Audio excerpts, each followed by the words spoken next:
Olá, meus queridos, né? Estamos dando aí início ao nosso próximo capítulo, aí capítulo 4 do nosso livro, né? Conteúdos aí do nosso segundo bimestre. Então, nós vamos estar estudando, né, sobre Napoleão.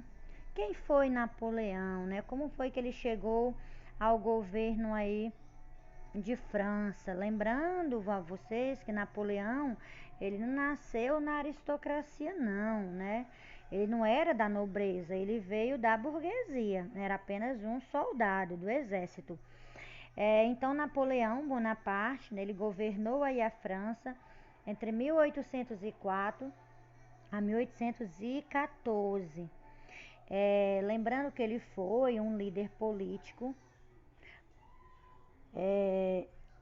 liberal, mas também foi um ditador, né? Por mais que no início do seu governo ele tenha aí adotado algumas ideias liberalistas lá das ideias iluministas, né? Algumas ideias liberais aí no seu governo, ele também instaurou de certa forma uma ditadura.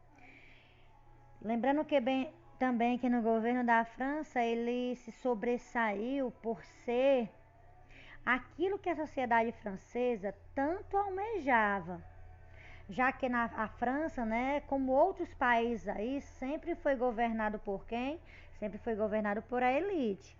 Então, nesse período, né, nesse momento, aparece aí um militar que se sobressai nas revoluções francesas, se saindo da burguesia, ou seja, né, estava prestes aí a aparecer o salvador da pátria, né, ou seja, o salvador lá da França, nesse período aí, 1804, conhecido como Napoleão Bonaparte. Então vamos ao nosso tópico, lembrando que eu estou acompanhando de acordo com o livro de vocês, certo? Justamente para facilitar o entendimento aí de vocês, a compreensão. Então, como aconteceu a construção do Império Napoleônico, né? Será como aconteceu? De início, ele substituiu a forma de governo na França, que no governo lá dos girondinos, estão lembrados? Dos girondinos? Pois é. No governo dos girondinos, na época, era adotada o quê? Uma política em que o governo máximo era exercido por 5 membros, ou seja, esses 5 membros aí queriam estar governando entre si a França. Então, com essa substituição do diretório para o consulado, ou seja, a França seria governada por 3 cônsules, em vez de ser aí governada por 5 membros, né, ela passava a ser governada por 3 cônsules. Mas Napoleão acaba se sobressaindo, né? Uma vez que as suas ideias eram voltadas para quem? Para a burguesia. Com isso, cada vez mais, Napoleão ele ganhava mais poder, certo? Então, o seu poder, né, foi concentrado. O poder dele ficou totalmente concentrado, né, em suas mãos. Então, com isso, em 1802, Napoleão estabelece o quê? O consulado uno. O que seria esse consulado uno? Antes ele ainda dependia de 2 cônsules, com ele 3, ou seja, ele dependia dos outros para tomarem uma certa decisão no seu governo. Mas desde então, quando ele estabelece o consulado uno, somente ele e só cabe a ele tomar as decisões aí no governo francês. Lembrando a vocês também, Napoleão transformou, pronto. Lembrando a vocês também que ele impõe aí depois, estabelece que o seu cargo ele vai ser vitalício. O que é um cargo vitalício? Ou seja, ele iria governar ali até morrer, Ou se ele quisesse colocar alguém no seu canto, no seu cargo, ele colocaria, só cabia isso a ele.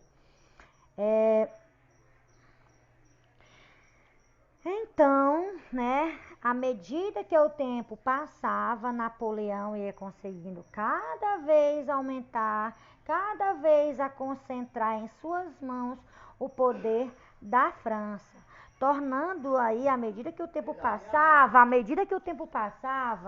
um herói, né, para o povo aí francês, certo?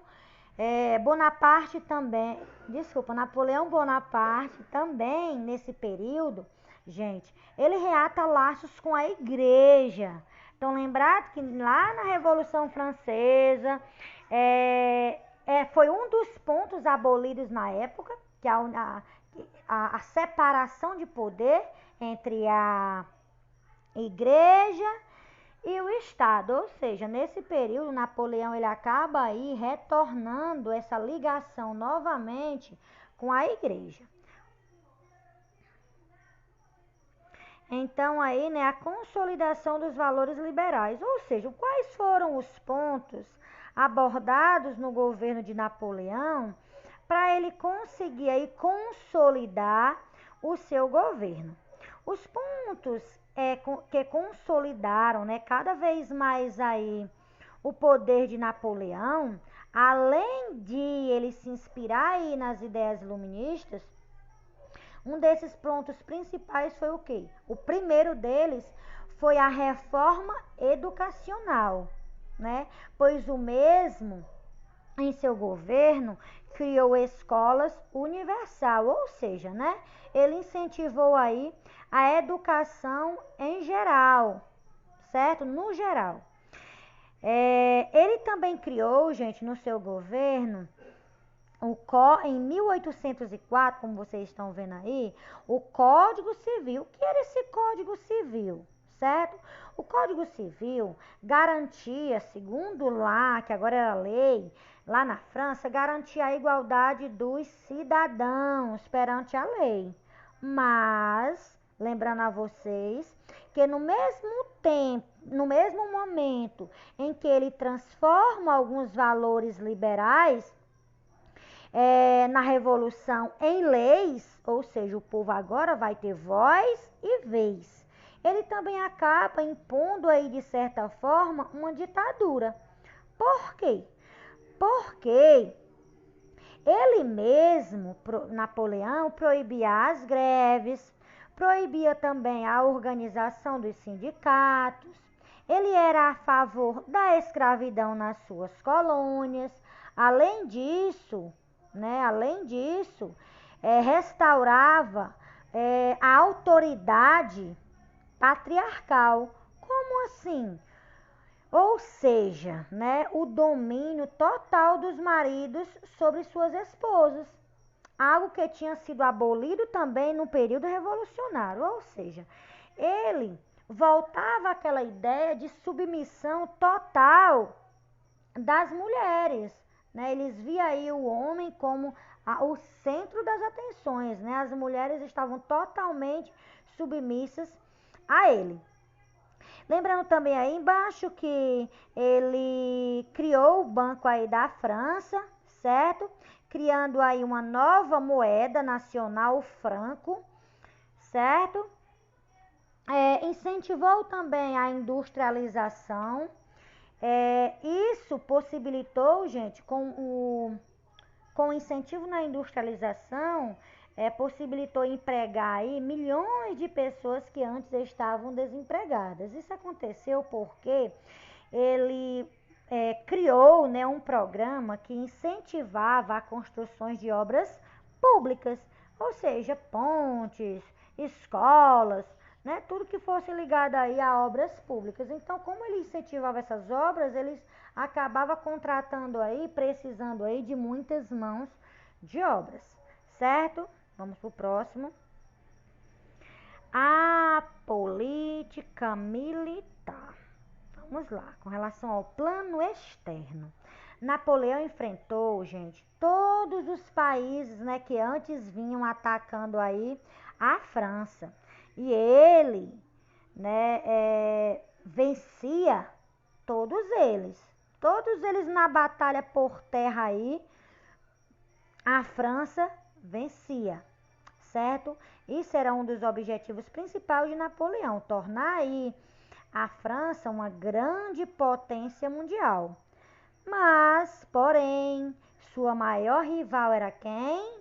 Considerada aí a rainha dos mares. Estão lembrados quem é? Pois é, a Inglaterra, né? Considerada aí a rainha dos mares.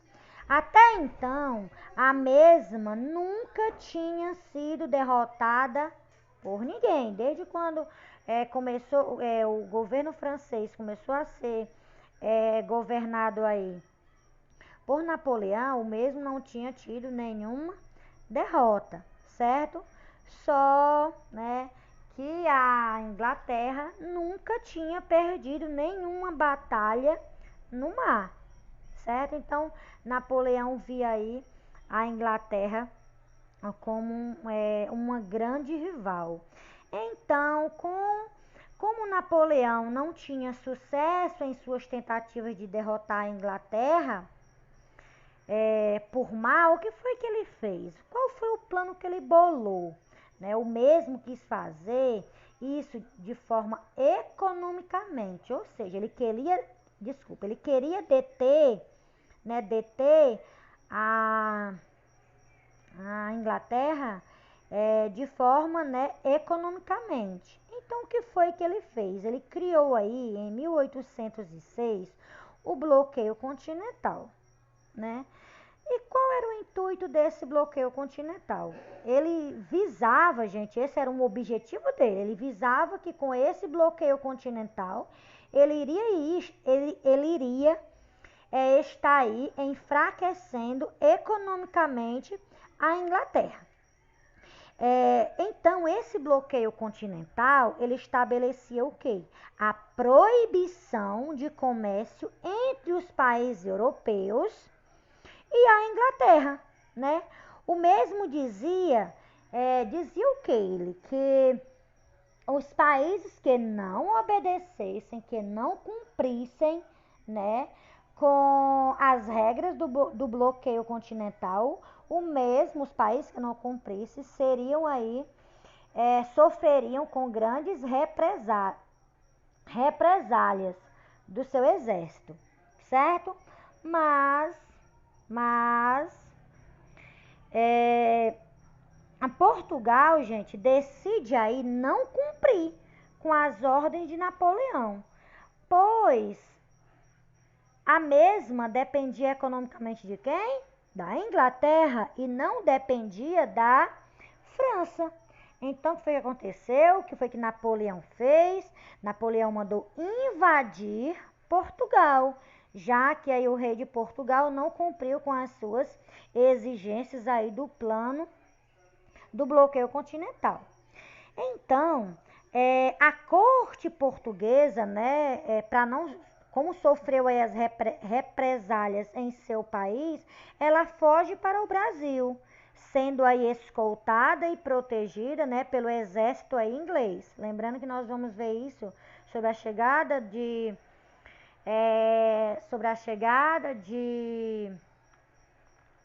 Napoleão não, desculpe. A chegada da corte aí de Portugal ao Brasil, nós vamos estar vendo aí nos nossos próximos capítulos, ok?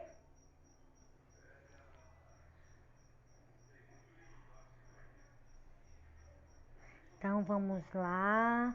O fim do Império Napoleônico. Como será que aconteceu, né, aí o fim do Império Napoleônico? Por que entrou em decadência, certo? Entrou em decadência, gente, porque com a política de Napoleão aí, a sua política expansionista, ou seja, com a sua política expansionista fracassa, né? Como assim? A medida que ele tomou aí em estar expandindo as suas fronteiras, expandindo aí as suas fronteiras, elas acabam aí não dando muito certo, né? Falhando. Isso ocorreu principalmente devido ao quê, gente? Isso aconteceu é, devido ao não sucesso do bloqueio continental, ou seja, isso aconteceu porque o bloqueio continental ele não teve grande êxito, porque as potências aí elas não cumpriram esse bloqueio continental, justamente por alguns não dependerem da França e por outros não, assim, a sua economia entraria talvez em colapso, então eles descumprem aí o... Ah, eu não acredito.